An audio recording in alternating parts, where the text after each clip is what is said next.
SLT Mobitel, the connection. SLT Mobitel, the connection. ලෙන්ගතුකම වැඩි කරගන්න ලව්ජු රුපියල් 50ට අඩු කළා. මාමේ එන්න අපිට එකක් බොමු.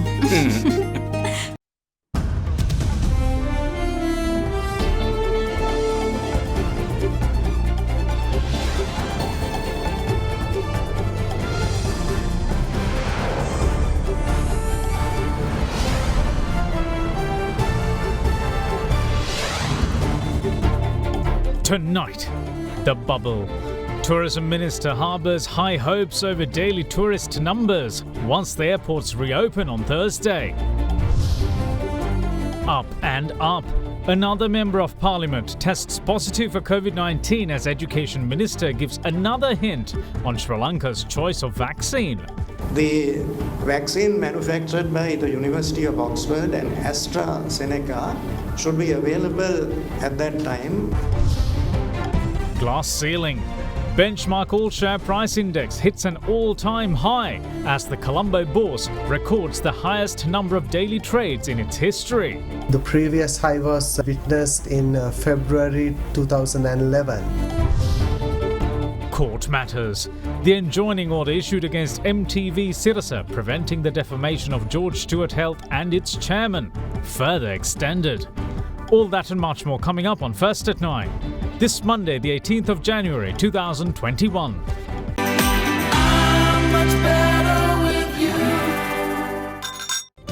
ඇල්කොහොල් අඩංගු hand sanitizer භාවිත කරන්න. ලෙඩ රෝග ඇති කරන විෂ බීජවලට එරෙහිව සටන් කරන්න. හඳුන්වා දීමේ මිල රුපියල් 350යි. From AdaDerana, this is AdaDerana First at 9. Live from Studio 24 in Colombo. Good evening and welcome to First at 9. I'm Mohammed Kekanai. Now let's start you off with your local stories. Minister of Tourism Prasanna Ranatunga expects to attract a maximum of 2,500 foreign tourists daily to Sri Lanka once the island's airports reopen on Thursday.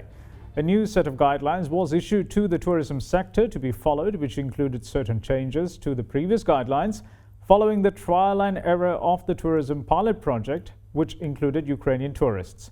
Now, in the meantime, former ambassador to Russia, Udayanga Veeratunga, who handled the project, says that the pilot project has generated over 420 million rupees in foreign exchange to date. Sri Lanka closed its air borders for commercial passenger flights in March last year in order to curb the spread of COVID-19. This, however, coupled with other global restrictions, dealt a significant blow to the country's tourism sector. With that being the case, the Ministry of Tourism recently announced their plans to open up the airports for foreign tourists with the aim of reinvigorating the sector while also adhering to COVID-19 health and safety guidelines. And today, Minister of Tourism Prasanna Ranatunga said that the government aims to attract at least 2,500 tourists per day after the airports reopening for foreign tourists on coming Thursday. 21 වෙනිදාට අපි සංචාරක රට අරිනකොට 2500ක් උපරිම මට්ටමකට ලංකාවට ගේන්න දවසකට බලාපොරොත්තු ඇතුව මේක අරින්නේ. අපිට මේ වෙනකොට හෙල්ත් ගයිඩ්ලයින් එක දීලා තියෙනවා මෙන්න මේ ක්‍රමවේදය අනුගමනය කරලා කටයුතු කරන්න කියලා. කාරණා තුනක් මතක තියාගන්න ඕනේ. පිටරට ගෙනෙක් කෙනෙක් කවුරුහරි උගන් කතා කරනවා නම් ඒකට අවවාද දෙන්න. ඒගොල්ලන්ට තියෙන්න ඕනේ හොටෙල් බුකින් එක. අර සේටන් සිටිය හොටෙල් එක. ඒකනේ ඒගොල්ලන් ගෙනන්න ඕනේ ඉන්ෂුරන්ස් එකකට US ඩොලර් 12යි මාසෙකට. Special covid insurance. PCR test එකක් කරන්න ඕනේ පැය 96කට ඉස්සෙල්ලා ප්ලේන් එකට නගින්න ඉස්සෙල්ලා. ස්ටේජ් 1 හෝටල් වල ශ්‍රී ලාංකිකයන්ට යන්න බෑ. බයෝ බබල් එක ඇතුලේ ට්‍රැවල් කරන්න තැන් ටික හඳුනාගෙන මේ වෙනකොට තිබරයි. දැන් මේ වෙනකොට මේ එන සංචාරකයන්ට තමන් ඉන්න හෝටලේ බාර් එක අරින්න පුළුවන්, ස්පා එකට යන්න පුළුවන්, පූල් එක පාවිච්චි කරන්න පුළුවන්, බීච් එක පාවිච්චි කරන්න පුළුවන්. හැබැයි එකම දෙයයි මේක නීතියකට තියෙන්නේ. සංචාරකයන්ගෙන් ලංකාවේ අයට බෝ වෙන්නත් බෑ, ලංකාවෙන් සංචාරකයන්ට බෝ වෙන්නත් බෑ. අන්න ඒ දේ කරන්න ගන්නා වූ නීති අනුකූල ක්‍රියාමාර්ග ටිකයි මේ ගන්නේ. In the meantime, the Sri Lanka Tourism Development Authority recently provided the Safe and Secure certification to 55 Level 1 hotels in Sri Lanka. In another development, Sri Lanka commenced a pilot project with the aim of restarting foreign tourist arrivals on the 28th of December last year. Accordingly, a total of 1,485 Ukrainians have arrived in Sri Lanka, spread across 9 journeys. Former Sri Lankan ambassador to Russia, Udayanga Veeratunga, who handled the project, said the foreign exchange earned via the project so far amounts to 420 million rupees. Meanwhile, a group of 45 Ukrainian tourists who are currently touring the country had excursions to Sigiriya and Polonnarua today. Pay just 500,000 rupees to reserve your unit today. Mulberry Residence. Now, Minister of Education Professor G.L. Pires yet again expressed hope of reopening schools within the Western Province in 2 weeks. He also believes that the country's mood will brighten once a vaccine reaches Sri Lankan shores, which he expects to be around the second week of next month. What's more, he says the vaccine he expects in that time frame is Oxford AstraZeneca, and it could be a hint on which vaccine the government has opted for. In the meantime, State Minister P.L. Nishantha tested positive for COVID-19 today, taking the number of MPs infected so far to 4. Meanwhile, a short while ago, 6 more COVID-19 fatalities were confirmed, taking the overall number of deaths to 270.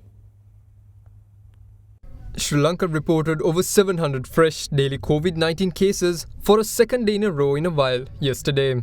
What's more, yesterday also saw the confirmation of 8 COVID-19 related deaths, including that of a 27-year-old. The last time the country recorded 8 COVID-19 related fatalities was last Monday. 4 of the victims were identified as residents of Colombo, which include a 63-year-old woman from Polonnarua who had died on 13th due to COVID pneumonia, and a 75-year-old man from Borella who had succumbed to high blood pressure and COVID pneumonia on the 14th. A 72-year-old from Dehiwala, meanwhile, had also lost his life due to COVID pneumonia and a heart disease, while the other death from Colombo involved an 83-year-old resident from Colombo 8, whose cause of death was septicemia, multiple organ disorder and COVID pneumonia. Among the other 4 deaths is a 27-year-old from Udupu Sellava in Nuwara, who had died on the 15th from a lung infection. Meanwhile, an 87-year-old from Kegal had also succumbed, with the cause of death being heart disease and acute bronchitis brought on by COVID-19.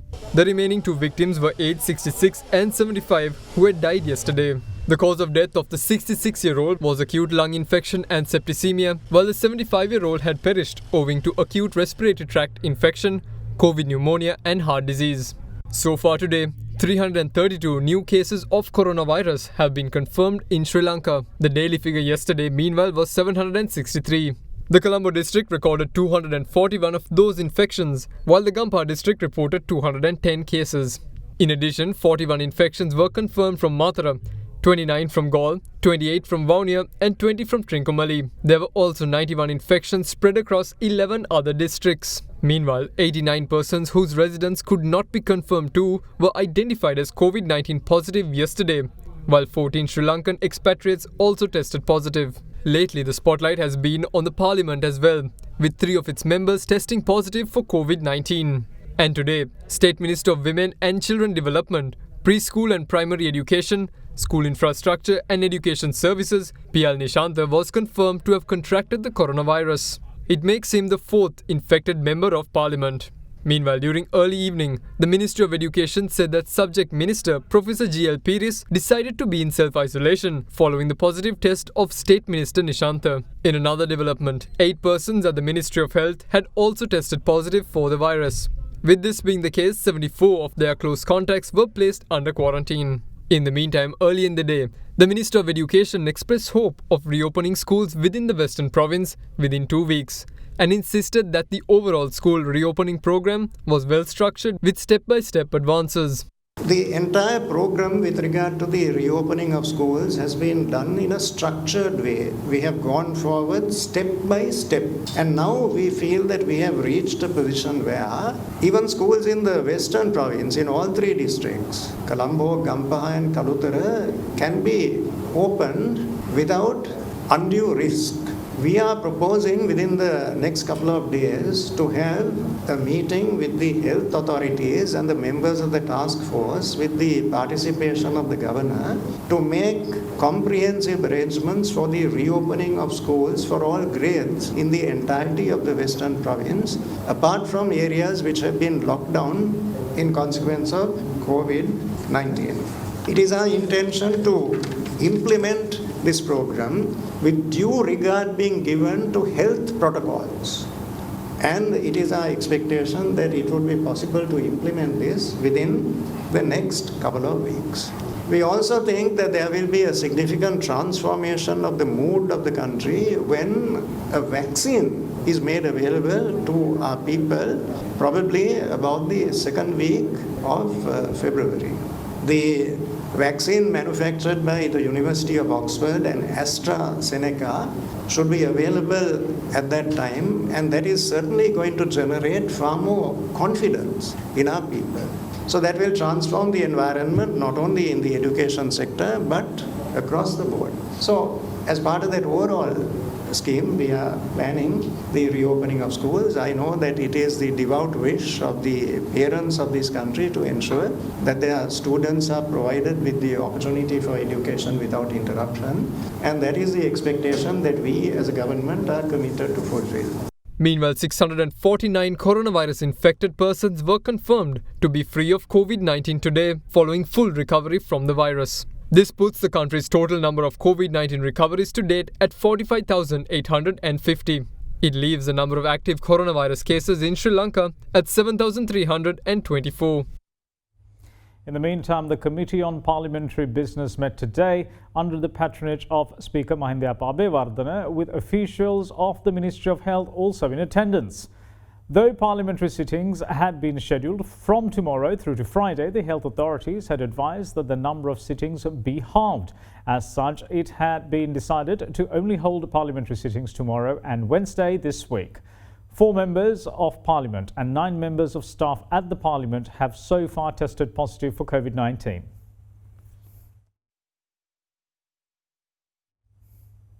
Now, Minister of Education Professor G.L. Piris highlights that it is essential the country's constitution is subjected to reform, as the decades-old document does not meet the requirements of the society, which had undergone many changes. Addressing a media briefing today, the minister also noted that reforms to the electoral system is also essential, as the preferential voting system has become the root of corruption. The government, therefore, he said, is committed to the preparation of a new constitution before the end of the year.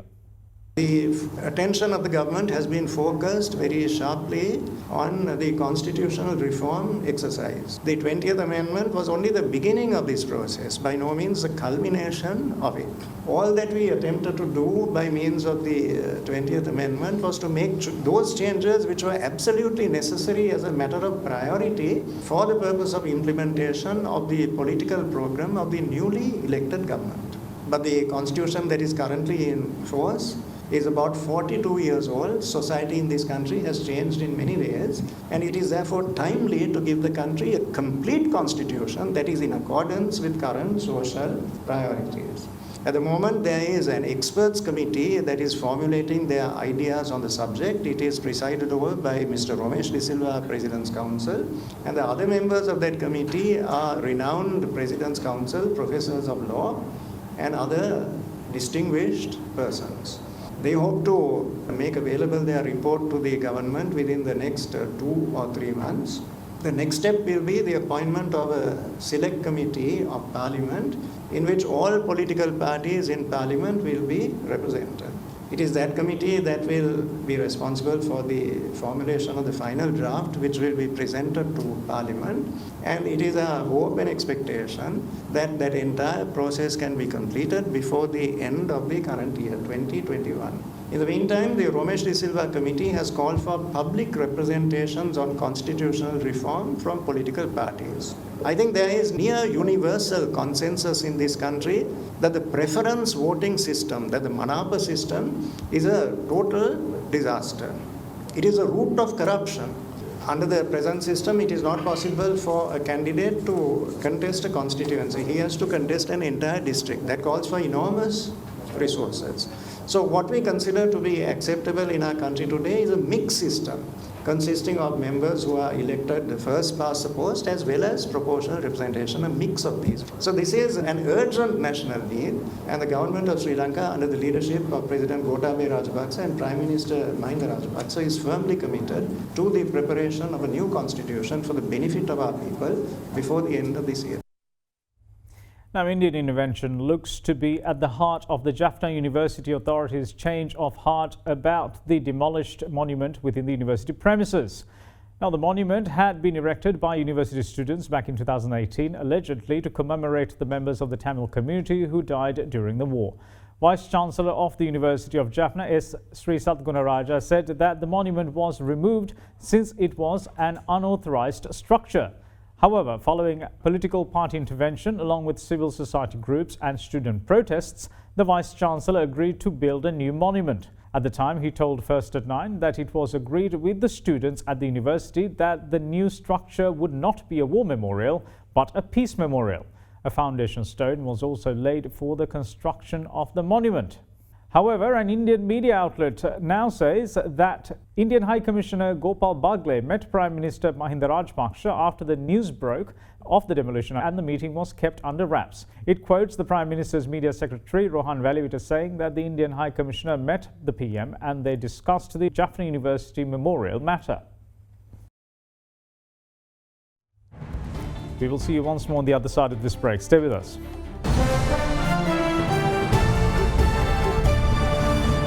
The Colombo District Court today further extended the enjoining order issued against MTV Sirasa, preventing the defamation of George Stewart Health and its chairman until the 8th of February this year. Colombo District Judge Rashanta Godevela also fixed the 8th of February to hear the facts on the interim injunction sought by the plaintiff. The Colombo District Court today further extended the enjoining order issued against MTV Sirasa, preventing defamation of George Stewart Health and its chairman. The enjoining order had been issued against MTV Channel Private Limited in November after considering a defamation case filed by George Stewart Private Limited over defamatory news broadcast on its primetime news telecasts against the company and its chairman Dilith Jayavira. The case had been filed over several false and defamatory news segments telecast by Sirasa News First on 11th, 13th, 16th and 19th of November 2020, referring to its import of COVID-19 rapid antigen test kits by George Stewart Health. The enjoining order was issued on the 23rd of November 2020 and has extended on several occasions since. When the case was called on the 8th of January, the President's Counsel, who represented MTV Channel Private Limited, objected to the case being taken up before the Colombo District Court No. 6. As a result, Colombo Additional Magistrate Sandun Vitanage recused himself from the case.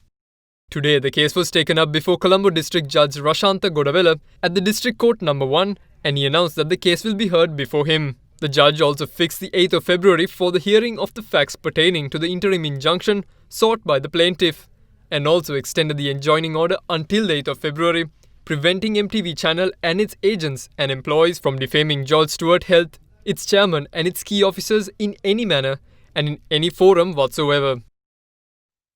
Now, the Engineers Association of the Sri Lanka Ports Authority urges the government to not involve foreign investments in developing the East Container Terminal at the Colombo port. Now, they insist that the Ports Authority alone can develop the terminal with the funds already generated by operations at the terminal, and that the association takes full responsibility for it. ආයෝජනයක් කියන්නේ ආයෝජනය කරන්න ඕනේ කියන්නේ සාමාන්‍යයෙන් අපිට කරන්න බැරි දෙයකට. ඒ වගේම ආයෝජනයක් කරන්න අවශ්‍යතාවයක් නැහැ. මොකද අපි මේ ටර්මිනල් එකෙන් තුනෙන් එකක් පරිහරණය කරන්න පුළුවන් දැනට තියෙන ක්‍රේන් තුනෙන්. එතකොට මේකෙන් අපිට ලබා ගන්න පුළුවන් ආදායම වසරකට ඩොලර් මිලියන 50කට වඩා වැඩි. දැනට වර්ධනය වෙද්දී 250කට වඩා වැඩි ප්‍රමාණයක් අපිට මේක ආදායමක් උපදින්න පුළුවන්. අපි දැන් දීලා තියෙනවා ආයෝජනය කරන්න කියලා තෙල් ටැංකි ටික ඉන්දියන් සමාගමකට තිබුණාමලේ. අදට අපිට ඒ තෙල් ටැංකි වලින් ඉතුරු ටිකවත් ගන්න බෑ. ඔය 2002 ඒ වගේ තත්ත්වයක් ඇති වෙලා තියෙද්දි අපි දැනගන්න ඕනේ ඉන්දියාව කියන සතුරා මෙතනට ගෙනලා දාන්න ඕනද නැහැ. ඉන්දියාව තරහ කරගන්නවා කියන්නේ තරහ කරගන්න දෙයක් නෑ. ඒගොල්ලන් අපිත් එක්ක හැමතිස්සෙම යාළුවෙයි. මොකද ඒගොල්ලන්ගේ වැඩි ප්‍රමාණයක් එක්ස්පෝර්ට් අපිට ඉම්පෝර්ට් වැඩිපුරක් කරන්නේ ලංකාවට. එතකොට ඒගොල්ලන් ඒ තුල ඉඳගෙන අපිත් එක්ක තරහ වෙන්න කොහෙත්ම බෑ. අපි තරහ වුණොත් මිස. ජනාධිපතිතුමා අපිට පැහැදිලිව කිව්වා මේ කැන්ක් එකේ නිලධාරීත් එක්ක සාකච්ඡා කරන්න කියලා අවසරය දුන්නා අපිට. අපිට අපේ තියෙන යෝජනා බාර දෙන්න කියලා සිකුරාද වෙනකොට මේක අපිට කරන්න පුළුවන්. වෙන රටකින් අපිට ලෝන් ගන්න ඕනේ නැහැ. අපිට කමර්ෂල් ලෝන් එකක් වගේ ඩොලර් මිලියන 100ක් වගේ පොඩි ගාණකින් අපිට මේක කරගෙන යන්න පුළුවන් අවුරුදු දෙකමාරක්. අපිට මේ ඩොලර් මිලියන 600ක් ගන්න ඕනේ නෑ. මේ යන බහළු මෙහෙයුම් තුල ECT පර්යන්තය දැනට ක්‍රියාත්මකයි. ඒ තුල අපි හොයාගන්නවා. අපි එන්නේ 100%ක් වරාධිකාරියෙන් කරන්න ඕනේ කියන ඒකට තමයි අපි රිපෝට් එක දෙන්නේ. ඒක සැලැස්මක් අපි දෙනවා. එන බදාදා කැබිනට් අපොයින්ට්මන්ට් කමිටියකට අපි දීලා කියනවා මේකට අවුරුදු දෙකකින් දෙකමාරකින් මේක හදලා ඉවර කරන්න පුළුවන්. 2019 අවුරුදු රුපියල් බිලියන 50ට වැඩි ආදායමක් තියෙනවා. ඒකෙන් රුපියල් බිලියන 11කට වැඩි ලාභයක් අපිට තියෙනවා. අපිට කරන්න පුළුවන්. අපි ඉංජිනේරු වශයෙන් ඉංජිනේරු සංගමයේ වශයෙන් මේ වගකීම පැහැදිලිව බාර ගන්න. මුල් රට වෙනුවෙන්. ඉන්දියාව අපිට ආදරයක් තියෙනවා නම් මේ ඒගොල්ලෝ විසින්ජම් වරායට එච්චර ලොකු ආයෝජනයක් කරලා මේ පොඩි ආයෝජනයකට ඇයි මෙතනට එන්නේ? ඒගොල්ලෝ ලොකු ආයෝජනේ ෆේල් වෙනවනේ. ඒගොල්ලෝ දන්නවා කොළඹ වරාය දිනුනොත් ඒගොල්ලන්ට කන්ටේනර් හැන්ඩල් කරන්න අලුතෙන් බැරි වෙනවා. කොළඹ වරායට ආවොත්. දැන් අපිට ලැබිලා තියෙනවා යුද්ධේ ජයග්‍රහණය කරපු නායකයෙක්. අපිට හොඳ සභාපතිවරයෙක් ඉන්නවා. මම කියන්නේ ජනාධිපතිතුමාට අපේ සභාපතිතුමාට දෙන්න අභියෝගයක්. මේ ලෝකේ වෙනත් වරායන් වල පවා ආයෝජනය කරන්න පුළුවන් ආයතනයක් බවට වරාය අධිකාරිය පත් කරනවා. Former Finance Minister Mangala Samaravira, meanwhile, welcomes the attraction of foreign investments in developing the East Terminal at the Colombo port. He says that a new era will dawn for the Sri Lanka Ports Authority following the attraction of foreign investors. Colombo වරායේ නැගෙනහිර ජැටිය සඳහා විදේශ ආයෝජකයන් එකතු කර ගැනීමේ තීන්දුව ගැන මම සැබෑ දේශප්‍රේමියෙක් වශයෙන් ඉතාමත්ම සතුටු වෙනවා. ආරම්භයේ සිටම වගේ පාඩු පිට දුවපු ශ්‍රී ලංකා ගුවන් ආයතනයේද මුළු ඉතිහාසයේම ලාභ ලබා ගත්තේ විදේශ ආයෝජකයන් සමග හවුල් වූ වසර කීපය තුළ බව යලි සිහිපත් කරන්නට කැමැතියි. අද මේ රටේ ආර්ථික මර්මස්ථානයක් වන ශ්‍රී ලංකා වරාය අධිකාරියටද මෙම නව ආයෝජනය තුළින් නව යුගයක් උදාවන බව මම විශ්වාස කරනවා. ලංකාව වැනි රටක් දියුණු කළ හැක්කේද? තරුණ තරුණයන්ට රැකිරක්ෂා පවා උත්පාදනය කළ හැක්කේද? විදේශ ආයෝජකයන් අප රටට වැඩි වැඩියෙන් ගෙන්වා ගැනීමට අවශ්‍ය පසුබිම සහ සැලසුම් සකස් කිරීමෙන් පමණයි.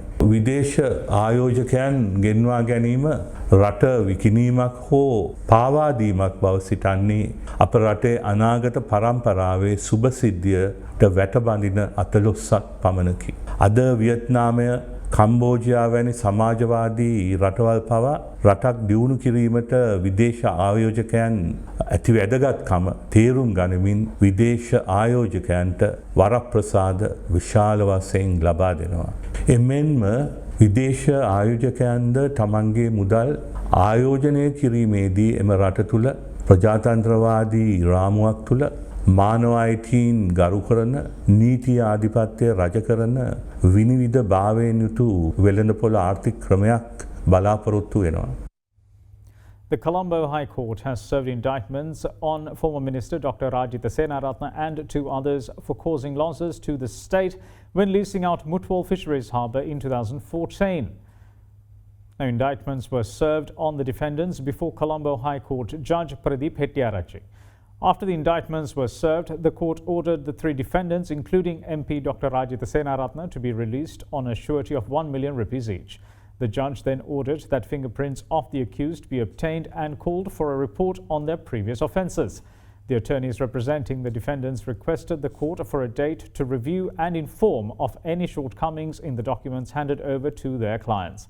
The court accepted the request and decided to take up the case on the 22nd of April.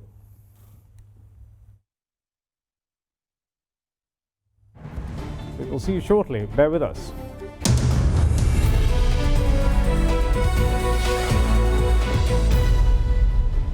Welcome back. You're watching First at 9. Now, today is a momentous day for the Colombo Stock Exchange as the benchmark all-share price index hit an all-time high of 7,922.66 points, surpassing the previous record of 7,811.8 points hit on the 14th of February back in 2011. The SPI surged 188.09 points to close at 7,922.66. The S&P SL20 index of most liquid stocks, meanwhile, also topped 3,000 points to close at 3,003.3 points, exceeding the previous high on the 4th of December in 2019. There was another milestone as the stock market also recorded the highest number of daily trades in its history, executing a total of 67,153 trades during the day. The day's trading, meanwhile, recorded a turnover of 12.1 billion rupees, where 137 stocks gained and 73 fell. Now, here's a brief report on today's market performance.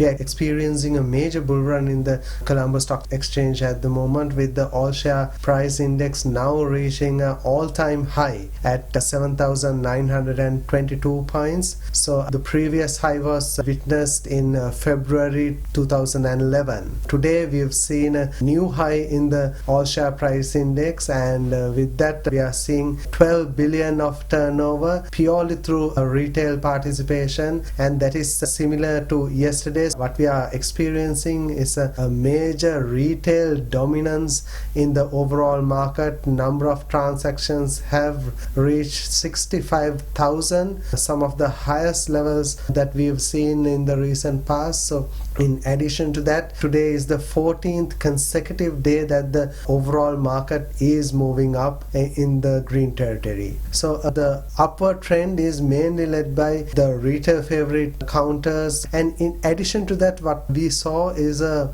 construction related company rally also taking place in this segment. So not only construction companies, building material companies also had a lot of buying interest coming in today, and with that we are seeing an overall uptrend in the market. Foreign participation has been extremely low. Net foreign outflow was around 123 million. However, overall domestic participation is now above 99%. So with that, what we are seeing is very low level of foreign participation.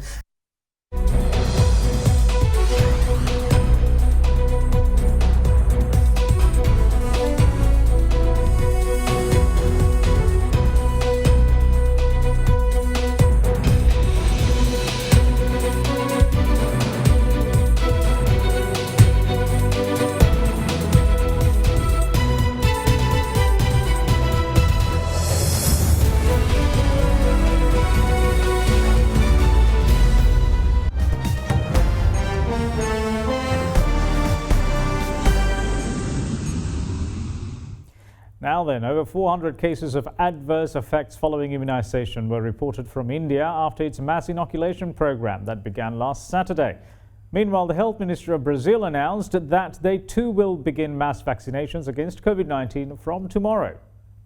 The Minister of Health in Brazil announced yesterday that mass vaccination across Brazil against COVID-19 will commence tomorrow. Early on Sunday, the Health Regulatory Agency approved the emergency use of the CoronaVac vaccine developed by Chinese laboratory Sinovac and the vaccine developed by AstraZeneca University of Oxford. The first batch of the vaccine distributed in Brazil is CoronaVac, developed in Sinovac, and a total of 6 million doses have been packaged and will be distributed to each state throughout the unified healthcare system. People above the age of 60, aboriginals, and medical workers will have priority to get vaccinated in the first batch. Despite the vaccination program, the minister used the population to continue preventive measures like wearing face masks, keeping social distance from others, and disinfecting hands with alcohol.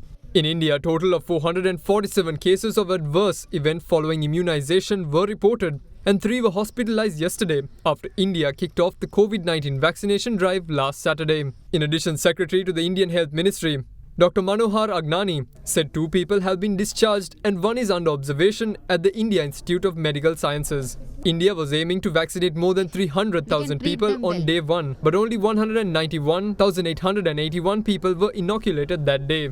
Meanwhile, Britain's tightened border controls came into effect this morning to prevent new strains of COVID-19 coming into the country. The new measures include the suspension of all the travel corridor arrangements that had meant arrivals from some countries did not need to quarantine. All passengers must now have a recent negative coronavirus test and transfer immediately to isolation upon arrival. Britain last Thursday banned arrivals from South America, Portugal, and some other countries over fears about a strain of the virus detected in Brazil. And that's it from all of us here at First at 9. Thanks for watching. Bye-bye.